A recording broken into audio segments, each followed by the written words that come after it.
هذا سو دوادا سبسكرايب لايك تا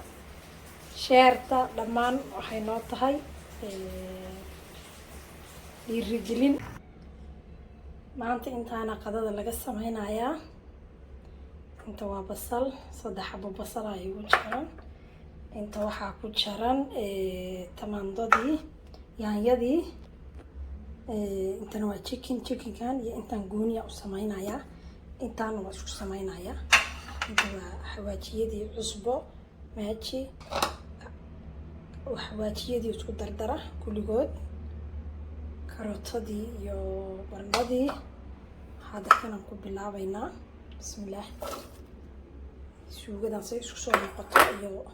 suugadan waxaa lagu cunayaba waa ila arkaysiin insha allah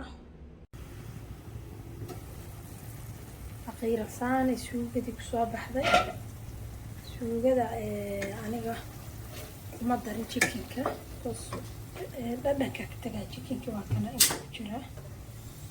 chickenka saana ugu sameeyay markii haddii chickenka iyo biyaha la dhex geliyo suugada la dhex geliyo yaanyada iyo chickenka eber uu noqonayaa wuxuu noqonayaa dhaqan camal waxaan cunadan wadamadan sida cunadeeni Soomaaliya dhadhanka laheed ma aha hadda si chickenka marka afka la gelinayo dhadhan uu yeelanayaa kusaana u shiilay asa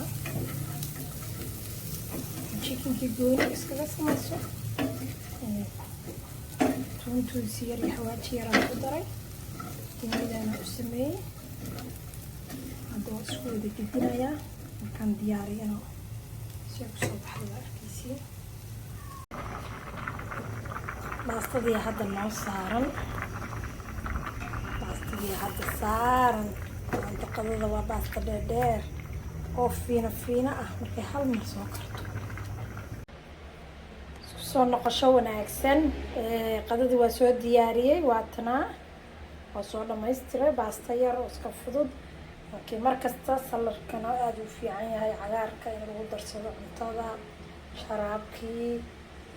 baastadii suugadii oo aan tusaayay sidaan u karinayay marka dhammaan walaalaha soo dhawaada ka faa'iidaysta chickenka qofkii chicken haysto sideenoo kaleetay chickinku markasta isticmaalaa chickenka iyo baastada ha isku dhex darin chickenka gooni u shiilo saasay ku dhadhan fiican yahay chickenku qofkii hilib haysta hilibku aada u dhadhan fiican yahay inkastoo annagaba hilib lo haysano laakiin hilib lo-da markasta ma isticmaalno chickenka isticmaalnaa hadda soo dhawaada subscribe-ta like-ta share-ta dhammaan waxay noo tahay dhiirigelin maanta qadada kasoo tuura waa intaas dhammaan walaalaha igu soo biiray iyo kuwii hore joogana waxaan idin leeyahay